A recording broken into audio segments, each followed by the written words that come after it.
तो जनाब बात करेंगे ड्रामा सीरियल ऐश के जुनून के एपिसोड 13 के बारे में। तो सबसे पहले आपने अपनी जो राय है, अपने रिव्यूज़ जो है वो कमेंट के अंदर ज़रूर शेयर करना है कि आपको ये एपिसोड कैसी लगी।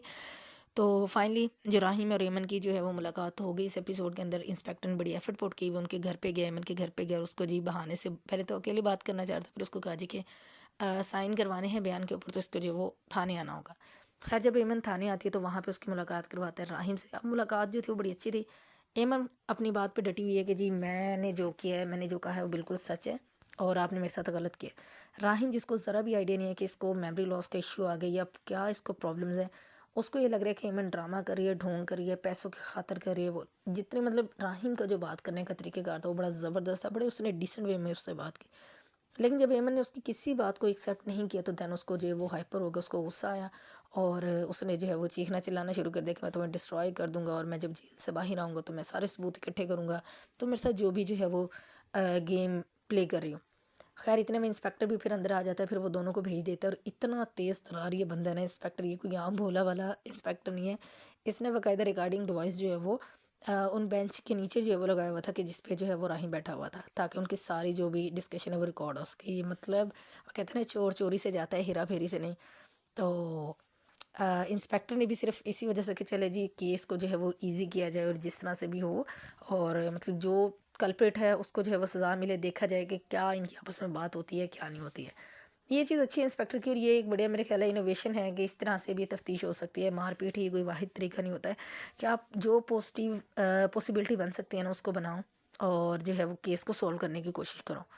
तो जनाब एक तरफ जहाँ पे ये इम्पोर्टेंट चीज़ थी, दूसरी तरफ जो बहुत बड़ा ब्लंडर हुआ जो कि एक्सपेक्टेड था जमाल नाम के बंदे से, वो उसने किया। वो उसी लेवल का बंदा है, चीप किस्म का, और वो उससे कुछ भी अच्छा एक्सपेक्ट नहीं किया जा सकता। जैसे ही वो जो है वो थाने से बाहर आता है तो उसको एक बंदा आके मिलता है, तो ये समझते हैं कि मैं पता नहीं कितना बड़ा हीरो बन गया हूँ, कितना बड़ी, उसको कहते हैं जी सेल्फी शेल्फी है वो। खैर वो बंदा उसको गाड़ी में लेके जाता है, फिर उसको पता चलता है अच्छा जी उसकी क्या औकात है, ये उससे क्या गलती हुई है। और राहिम के जो मामा साहब है वो अपने फुल चक्रों में लगे हुए हैं कि जी किसी ना किसी तरीके से वो बीच का रास्ता निकालेगा, इन चीज़ों को जो है वो सॉर्ट आउट करेगा। ज़ाहिर बात है इतना बड़ा नामवर माना जाना जो है वकील है। खैर वहाँ पे तो उसने नहीं माना जमाल ने। फिर वो लोग जो है वो चले जाते हैं ऑफिस में, जो राहिम के मामू का ऑफिस होता है वहाँ पे। अब वहाँ जाके जब उससे बात की जाती है, क्योंकि वो पता तो नहीं चली गया होता है उससे बातें करके कि भाई वो किस लेवल का जी लालची बंदा है। तो उसके बाद जो है वो मामा जी जो ऑफ़र पेश करते हैं उसको, वो बड़ी सुनने वाली थी। मतलब 5 करोड़ पे जो है वो अपना ईमान बेच दिया, एमन को जो है मुर्दे इल्ज़ाम ठहरा दिया और फटाफट से साइन कर दिए। मतलब लेवल चेक करें इस बंदे का कि जिसको सिर्फ पैसे से मतलब है, वाकई इसको किसी चीज़ से कोई गर्ज नहीं है, कुछ भी नहीं है। तो जनाब उसने जो है वो साइन कर दिए जमाल ने, और उसने एमन को जो है वो पूरे तरीके से जो है ना बर्बाद कर दिया कि अब सारा इल्ज़ाम जो है वो उस बंदी पे आएगा। और खैर जी पतली गली से निकल गया पैसे लेके। अच्छा मामले की मुझे ये बात समझ में नहीं आई कि एक तरफ इतना बड़ा वकील और वो सब कुछ, उसको पता भी है कि क्या सच है क्या झूठ है, फिर भी जो है वो किस तरीके से वो मैनिपुलेट करना चाह रहा है। ये शायद इस चीज़ का अंदाज़ा भी किसी को भी नहीं है कि उसको मेमोरी लॉस का इशू है क्या नहीं है। तो ये चीज़ें आगे जाके जो है वो क्लियर होंगी। शायद राहिम जो है वो इसके लिए कोशिश करे, क्योंकि उसको पता है कि उसने जो है वो ईमन को इंसाफ दिलवाना है, या कि ईमन के साथ क्या हुआ था तो राहिम को अच्छे से पता है। तो मेरा नहीं ख्याल कि वो बंदा अगर जेल से बाहर भी आ गया तो वो टिक के बैठेगा। तो वो ज़रूर जो है वो एमन के लिए जो है वो उसको इंसाफ दिलवाएगा। तो जनाब बड़ा खुश है जी उसका मामा कि फाइनली उसने जो है वो बीच का कोई ना कोई रास्ता निकाल लिया। दूसरी तरफ जो राहिम का फ़ादर है, तो उसका जो काम था वो जो हाउसिंग सोसाइटी वगैरह कुछ भी ऐसा था, तो उसको जो है वो माहीन के फ़ादर ने फिर से जो है वो सीएम को कह के ब्लॉक करवा दिया। और मतलब उसने कहा था जी माहीन के फ़ादर ने कि मैं अभी इस हद तक जाऊँगा कि याद रखें और मैं इनको बर्बाद कर दूँगा, बगैर सच जाने हुए, बगैर कुछ भी वो किए हुए उसने हर चीज़ को भुला दी जी, मेरी बेटी को तकलीफ़ दी है। और बेटी जो है वो फाइनली अपने अब्बे, मतलब अपने अब्बा के कहने पे जो वो आउट ऑफ कंट्री चली गई अपनी मदर के पास। और उसकी मदर जो है वो उसके अब्बा को कॉल करके अच्छी खासी बातें सुनाती है जी, मेरी बेटी के साथ ये कर दिया वो कर दिया, इतनी अच्छी जगह में रिश्ता कर रही थी, ऐसे है वैसे।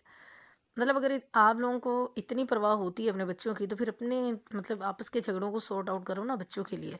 तो बच्चों का बस बच्चों का कोई कसूर नहीं होता, वो दुनिया में तो आ जाते हैं आप लोगों की वजह से, बस फिर उसके बाद जो ज़लील होना होता है या जिस तरह से वो ख्वार होते हैं, वो उनका मुकद्दर होता है आप लोगों की वजह से। खैर वो कहता है जी कि मैं नहीं चाहता था कि मेरी बेटी के साथ ऐसा हो, लेकिन मैं भी फादर हूँ ये वो, उनकी भी आपस में डिस्कशन चलती रही। खैर राहिम के फादर को जी लॉस हुआ, तो उसकी जो मदर है वो आके उसको जो है वो हौसला देती है। और वो कहते हैं जी अच्छा मैं बात करती हूँ माहीन के फादर से, तो लेकिन वो कहते हैं कि नहीं कोई ज़रूरत नहीं है इसकी।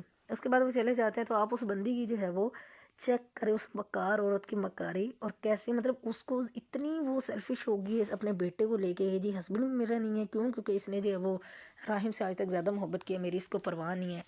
देखिए कहीं ना कहीं कमी बेशी होती है तो फिर चीज़ें और रिश्ते जो है वो इस तरह से होते हैं खोखले। तो इतने सेल्फिश होकर बोल रही थी कि हाँ जी सारी ज़िंदगी उसी की परवाह होगी, कभी मेरे बेटे की इतनी आपने परवाह नहीं की है, ये नहीं वो नहीं।